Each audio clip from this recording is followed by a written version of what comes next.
Assalamualaikum warahmatullahi wabarakatuh.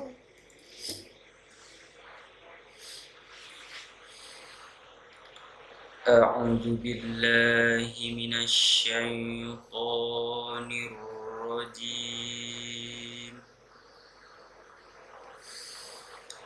Bismillahirrahmanirrahim.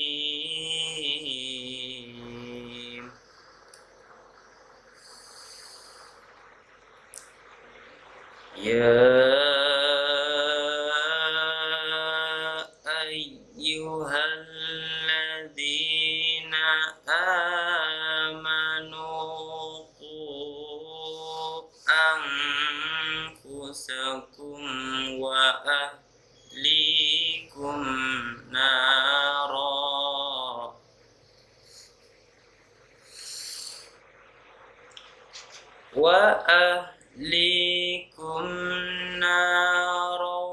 waquduhan nasu wal hijaratu 'alaiha malaikah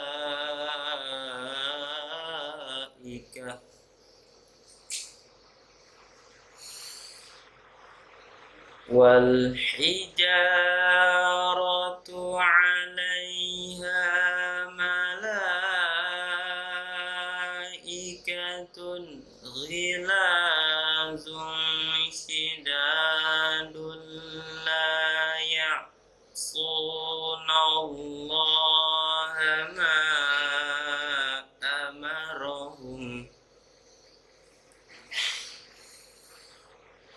la ya'sunallaha ma amarahum wa yaf'aluna ma yu'marun.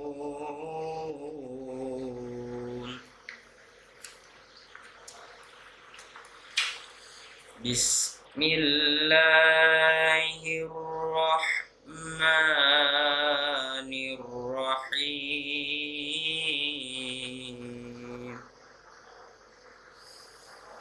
Wa'mur ahlaka bis-salati wastabir 'alaiha la nas'aluka rizqa nahnu narzuquk wal 'aqibatu littaqwa. Shadaqallahul azim. Aku berlindung kepada Allah dari godaan syaitan yang terkutuk dengan menyebut nama Allah yang Maha Pengasih lagi Maha Penyayang. Wahai orang-orang yang beriman, peliharalah dirimu dan keluargamu dari api neraka yang bahan bakarnya adalah manusia dan batu.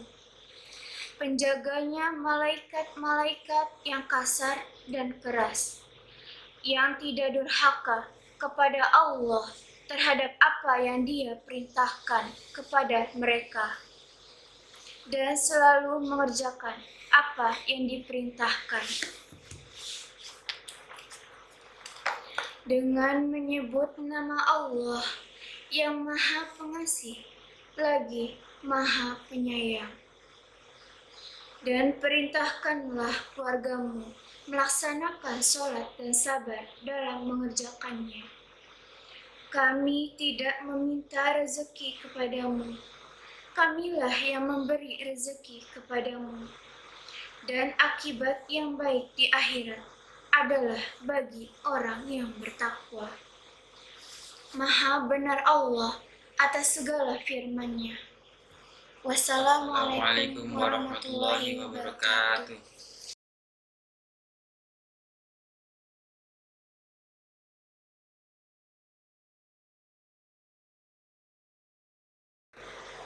Assalamualaikum warahmatullahi wabarakatuh.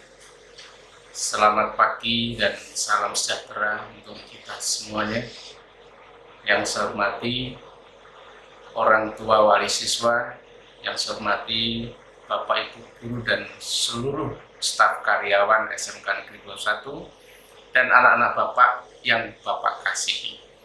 Puji syukur kita panjatkan kehadirat Tuhan yang Maha Kuasa, bahwasanya hingga sampai hari ini kita masih diberikan kekuatan, kesehatan, dan berkat yang lain, sehingga kita bisa melaksanakan satu tugas kewajiban kita di sekolah, yaitu menyelenggarakan pengajian bulanan ini. Satu hal ini memang sedikit terkendala oleh karena pandemi. Kita sejak bulan Maret sudah 7 bulan tidak menyelenggarakan pengajian. Namun kali ini terselenggara dalam konteks virtual, dalam kondisi pandemi, tidak masalah. Saya berharap ini bisa dinikmati, ini bisa dilakukan, bahkan bukan hanya Bapak Ibu guru, staf karyawan, dan anak-anak SMK Negeri 21, saya sangat berharap orang tua wali siswa juga bisa mengikuti kegiatan ini bersama-sama dengan anak-anak di rumah. Sungguh satu hal yang sangat membosankan buat anak-anak untuk menjalankan hal ini, tapi saya berharap sebagai kepala sekolah, walaupun pengajian ini dilakukan dalam virtual, ya, saya berharap tidak mengurangi hikmat, tidak mengurangi rasa di dalam peribadatan. Saya berharap untuk tim, ya, yang utama saya mengucapkan terima kasih tim Rohis, ya, dan pembina serta tim kesiswaan atas terselenggaranya kegiatan pengajian ini. Saya berharap untuk bulan-bulan berikutnya bisa dilakukan secara kontinu, bahkan dalam peringatan hari-hari besar yang lain, ya, misalnya Maulud atau apapun, kita bisa selenggarakan mungkin dengan memanggil ustadz dari luar untuk kombinasi pembinaan para siswa. Bapak Ibu orang tua wali siswa yang saya hormati, sedikit ini pesan untuk Bapak Ibu, bahwasanya Bapak Ibu, ya, sudah 7 bulan menjadi guru, bukan sekedar orang tua tapi juga guru bagi anak-anak. Saya berharap fasilitas perhatian yang intensif buat anak-anak tetap dilakukan, jangan hanya sekedar ditanya tapi juga dilihat apakah anak-anak kita dalam proses belajar itu dilakukan dengan baik. Ketika Zoom, ya harus Zoom. Ketika mengerjakan tugas-tugas harus dilakukan. Ini mohon orang tua wali siswa bisa mengontrol anak masing-masing. Betapapun ini tidak mudah karena sebelum pandemi tugas ini dibebankan oleh guru, tapi sebagai orang tua wali siswa ini terbebani untuk itu. Tapi ini semuanya untuk masa depan anak-anak. Dan buat Bapak Ibu guru yang saya hormati, dengan kondisi seperti ini, ya, kita menuju new normal. Artinya menuju new normal itu menjadi normal, tapi normalnya normal baru, bukan normal yang lama. Artinya ketika nanti kita sudah normal, kebiasaan-kebiasaan yang kita lakukan selama ini seperti pakai masker, sering cuci tangan, kemudian menjaga jarak dan seterusnya, itu harus dilakukan terus-menerus dalam kondisi normal yang baru itu.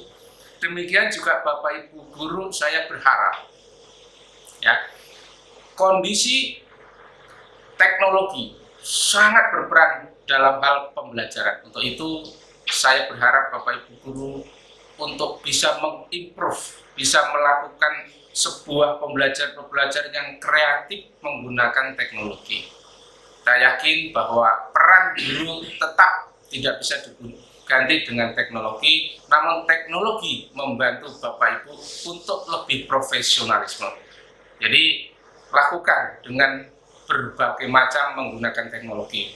Nanti ketika juga dalam kondisi normal yang baru.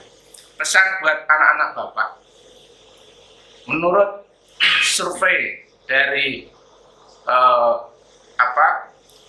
kementerian, mungkin juga dari pihak-pihak yang terkait dengan anak, bahwa kejenuhan siswa dalam belajar PJJ ini sungguh sangat tinggi. Bahkan 66% siswa belajar merasa bosan dan ingin masuk. Saya sangat mengerti bahwa anak-anak ingin masuk, tapi karena kondisi, ya, pemerintah memilih. Bukan berarti anak-anak Bapak kehilangan hak untuk pintar, kehilangan hak untuk belajar. Tapi jauh lebih penting adalah prioritas kesehatan anak-anak Bapak yang Bapak kasih. Sehingga pemerintah tetap melaksanakan pendidikan ini melalui pembelajaran jarak jauh. Ya. Nah, normal baru, anak-anak Bapak tetap semangat.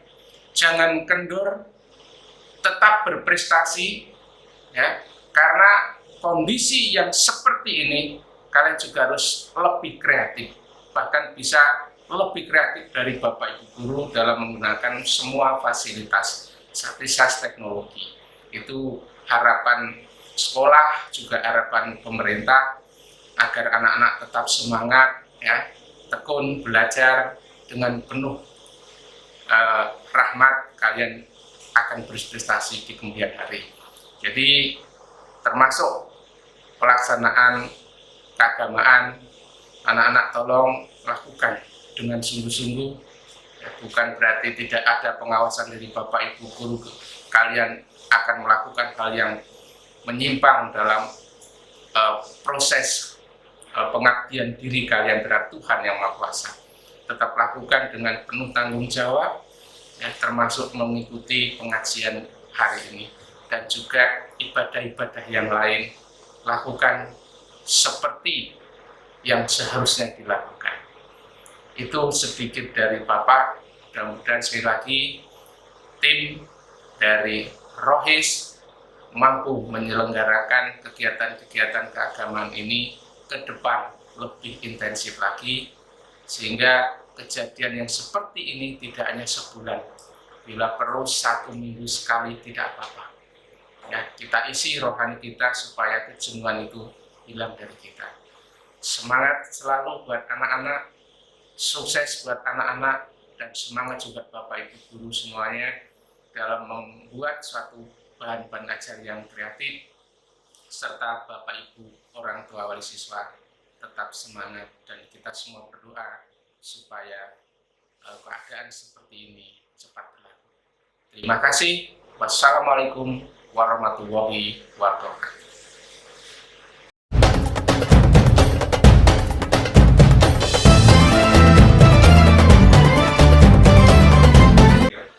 Assalamualaikum warahmatullahi wabarakatuh. Alhamdulillahil qail inna salata tanha 'anil fahsya'i wal munkar. Asyhadu an la ilaha illallah wahdahu la syarika lah wa asyhadu anna Muhammadan abduhu wa rasuluh. Allahumma sholli wa sallim ala rasul adim wa ala alihi wa ashabihi wa man tabi'ahum bi ihsanin ila yaumiddin, amma ba'd. Qala Allah ta'ala fi kitabil karim wa huwal asdaqul qailin. A'udzu billahi minasy syaithanir rajim. Ya ayyuhalladzina amanu qu anfusakum wa ahlikum nara. Al-ayah. Faqala Rasulullah sallallahu alaihi wasallam, awal ma yuhasabu bil 'abdu yaumal qiyamah as-shalah. Idza saluhat saluha sa'iru amali wa idza fasadat fasada sa'iru amali. Sadaqallahu adim wa sadaqa rasul nabiyul karim wa nahnu ala dzalika minasyahidin wasyakirin walhamdulillahirabbil alamin. Yang terhormat Bapak Kepala Sekolah SMK Negeri 21 Jakarta, Bapak Syahri MPD, Bapak Ibu Guru, karyawan tata usaha yang saya hormati, anak-anakku sekalian, siswa-siswi SMK Negeri 21 Jakarta yang Bapak cintai, marilah kita sama-sama mempersembahkan puji syukur kehadirat Allah Subhanahu wa Ta'ala, karena atas rahmat, taufik, hidayah serta inayahnya pada siang hari ini kita dapat berkumpul bersama-sama dalam rangka kita melaksanakan pengajian bulanan yang selama ini tersendat adanya COVID-19. Pada hari ini kita mulai lagi pengajian bulanan dengan harapan moga-moga kita semua, bangsa Indonesia khususnya, dan dunia pada umumnya selamat dari COVID-19 dan kita bisa beraktivitas kembali sebagaimana biasa. Dan mudah-mudahan kegiatan kita ini senantiasa termaktub sebagai amal yang soleh yang diterima di Allah Subhanahu wa Ta'ala. Salawat dan salam semoga Allah limpahkan kepada junjungan kita, pemimpin kita, uswah kita, Nabi besar Muhammad Sallallahu Alaihi Wasallam, beserta keluarga, sahabat, dan para pengikutnya hingga hari akhir. Hadirin kaum muslimin rahimakumullah, pada kesempatan yang singkat ini izinkanlah saya akan menyampaikan keistimewaan ibadah sholat. Setiap ibadah itu mempunyai keistimewaan masing-masing. Ibadah saum ada keistimewaannya. Ibadah zakat juga mempunyai keistimewaan. Ibadah haji lebih-lebih mempunyai keistimewaan. Pada kali ini akan saya sampaikan keistimewaan ibadah sholat. Kenapa kita milih topik keistimewaan melaksanakan ibadah sholat? Karena ibadah sholat ini bisa dilakukan oleh siapapun, baik itu orang kaya maupun orang miskin. Keistimewaan yang pertama, bahwa ibadah sholat itu adalah merupakan satu-satunya ibadah yang diperintahkan Allah langsung kepada Nabi Muhammad, tidak melalui perantara malaikat Jibril. Sedangkan ibadah-ibadah yang lain melalui perantara malaikat Jibril. Karena itulah ibadah sholat ini merupakan ibadah yang sangat penting karena diberikan langsung perintah itu oleh Allah. Sama saja dengan kita. Kalau ada sesuatu yang penting, anak satu kelas biasanya melalui ketua kelasnya yang dipanggil. Tetapi ini tidak langsung kepada anak yang bersangkutan dipanggil oleh gurunya akan diberikan sesuatu. Itu menunjukkan betapa amat pentingnya perintah itu. Demikian pula ibadah sholat. Karena itulah sholat ini tidak bisa ditinggalkan dalam keadaan apapun dan bagaimanapun. Kita tetap harus melaksanakan sholat. Kalau kita mampu sholat dengan berdiri, sholatlah dengan berdiri. Kalau tidak mampu sholat dengan berdiri, kita boleh sholat dengan duduk. Kalau kita tidak mampu sholat dengan duduk, boleh kita sholat dengan berbaring. Kalau kita tidak bisa sholat dengan berbaring, memberikan isyarat mata, berarti matanya sudah tidak bisa berkedip, maka sholatilah. Ini menunjukkan betapa pentingnya. Karena itu yang kedua keistimewaannya, bahwa sholat itu merupakan tiang agama. Orang beragama dianggap agamanya itu kuat atau tidak, itu dari sholatnya. Karena sholat itu tiang bisa dilihat dari luar, dari orang lewat.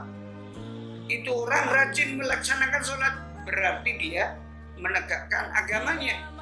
Tetapi kalau dia ngaku seorang muslim, ngaku seorang mukmin, sholatnya seminggu sekali, Jumat doang. Itu pun setelah ada COVID, Jumatnya jadi libur.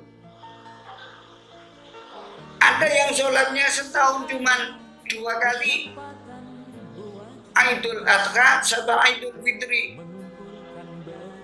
Ini lebih parah lagi.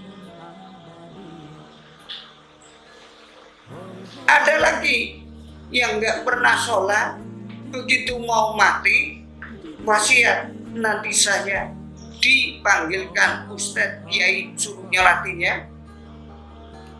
Waktu hidup nggak pernah sholat, mati minta disolatin. Ini mayit yang ngerepotin Ustadz, ngerepotin Kiai. Dalam hadis Rasulullah dikatakan, as-sholatu imaduddin. Sholat itu adalah merupakan tiang agama. Wa man aqamaha faqad aqamaddin. Siapa yang mendirikan agama, mendirikan sholat, maka dia menegakkan agamanya. Wa man tarakaha faqad hadamaddin. Siapa yang meninggalkan sholat, berarti dia merobohkan agama. Sholat sebagai tiang agama. Yang ketiga, sholat itu adalah merupakan identitas seorang muslim. Kalau kita melihat saudara-saudara kita, waktunya duhur ke masjid, ke musola, sholat berjamaah, itu tidak usah diragukan lagi bahwa mereka itu adalah seorang muslim, seorang mukmin. Tetapi kalau kita melihat saudara kita, waktunya sholat Jumat, nongkrong. Waktunya sholat maghrib, nongkrong. Jadi imam di pinggir jalan. Ini mau dikatakan sebagai seorang muslim berat, walaupun KTP-nya Islam. Karena kata Rasulullah, al-farqu bainal mu'min wal kafir tarkus shalah. Bedanya orang mukmin dengan orang kafir adalah meninggalkan sholat. Jadi ada yang orang muslim menjadi kafir karena dia tidak mengerjakan sholat dengan sengaja lagi. Sudah tahu dan dengar ada adzan, dengan mau sholat, sholat munfarid juga enggak, sholat berjamaah apalagi. Ini karena itulah mari kita giatkan ibadah sholat. Lebih-lebih kita baru dicoba oleh Allah dengan adanya COVID-19 ini. Kita jangan malah lari kepada Allah, kita harus mendekatkan diri kepada Allah. Insya Allah kita akan selamat. Tetapi orang-orang yang lebih, nah ada COVID, gak sholat. Nah, COVID dijadikan alasan buat gak sholat. Nah ini yang tidak benar. Seharusnya semakin ada cobaan, kita semakin dekat kepada Allah. Karena niat Allah memberikan cobaan kepada kita adalah agar kita senantiasa mendekatkan diri kepada Allah. Kalau kita menjauhkan diri, berarti jauh dari roh cobaan itu sendiri. Yang keempat, sholat itu merupakan mikrojnya orang mukmin. Kata Rasulullah, mi'rajul mukmin sholat. Dikala orang-orang yang beriman melaksanakan ibadah sholat, maka kita mi'raj, artinya iman kita lagi naik. Tetapi kalau kita tidak pernah sholat, bagaimana mau naik imannya? Karena yang namanya iman itu bisa jadi dua yang busuk, bisa bertambah, bisa berkurang. Bagaimana amalan kita? Nah, kalau mau ingin meningkatkan iman kita, di antaranya adalah dengan ibadah sholat. Baik sholat itu wajib maupun sholat yang sunnah. Mi'rajul mukmin. Kita punya persoalan, kita sholat. Karena sholat itu adalah merupakan alat komunikasi antara seorang hamba dengan kholiknya. Tetapi kalau kita tidak mau sholat, ya kita semakin lama semakin dihantui oleh ketakutan. Jangan-jangan malah bisa terjadi benar. Maka kita yakinlah kepada Allah.